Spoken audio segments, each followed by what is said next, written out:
Hey everybody, Freak here from Riot Games, and we are at PAX East setting up at the Alienware booth, and we wanted to take this time while we're setting up to record patch preview number 5. So the first thing we're hitting, Morello, is tanky DPS again. So where are we hitting them and why? For tanky DPS, we wanted to really hit their laning dominance. One thing we're noticing in both EU and US metagames is that when these guys get into a solo lane, they end up pushing out ranged guys or casters and other comparable guys who do similar roles. And so we figured the best way to do that was to just hit some of the things that are giving them laning power. You know, we hit some guys' base health, but let's take a really good example is Malphite. His shield used to recharge every 8 seconds, now recharges every 12 seconds. That's a pretty big nerf to his laning, but what it means you can actually get some meaningful harass and watch for that shield to go down and strike at just the right time, but it shouldn't really affect his teamfight capability and his utility that much. All right, so now Sona's one of those champions that's been problematic for a while. She's super overpowered. We changed her. Now the community says, you know, she's a little on the weaker side, not super viable. We're changing her this patch. Can you tell us about that? The reason we had to make sure she wasn't too powerful was because she didn't have a lot of decision points in her kit.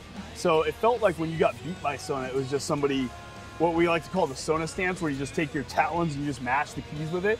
You know, that wasn't a lot of fun for anybody. So what we did is we added a little bit more depth of play to her by making it so her power chord passive has different bonus effects depending on which stance you have active. So what you want to try to do now with Sona is kind of set up which effect you may want and then get into that stance quickly and then make that effect happen. So we hope that'll make it a little more interesting for Sona players and more interesting to fight against. So we're changing Death Timers back a little bit since last patch. Right. Where are we changing them and why? So Death Timers are a really important aspect of game pacing. We dialed them way back in the last patch, and we're actually happy with a lot of the results in the early game with that. You know, it feels a lot less punishing to die, and that was the goal. But I think it's actually having an opposite effect of lengthening game times, because later in the game they're not quite curving up where we want them to be, so people are respawning too fast in late game team fights, and you can't push those towers and that Nexus down. So between levels 4 and 17, we've actually increased them up so that curve is sharper. So early game, very early kills, first bloods shouldn't be much different than what you see on live, but mid to late game, it should start taking a little bit longer. All right, so in our last update, we did some changes to minions. Throughout the week, we saw some problems, so we rolled it back. Are we going to be doing anything else to make that a little bit better? As we discussed last patch preview, we wanted to shorten games with this and have minions start being a threat. You know, we overshot on that, so we've dialed that back a lot, and we think where it's at's a lot better of a place.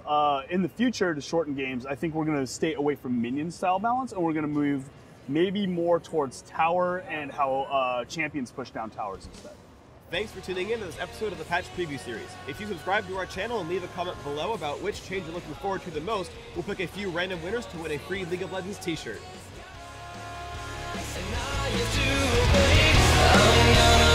Myself, I lose myself, oh, every time I stay, I can't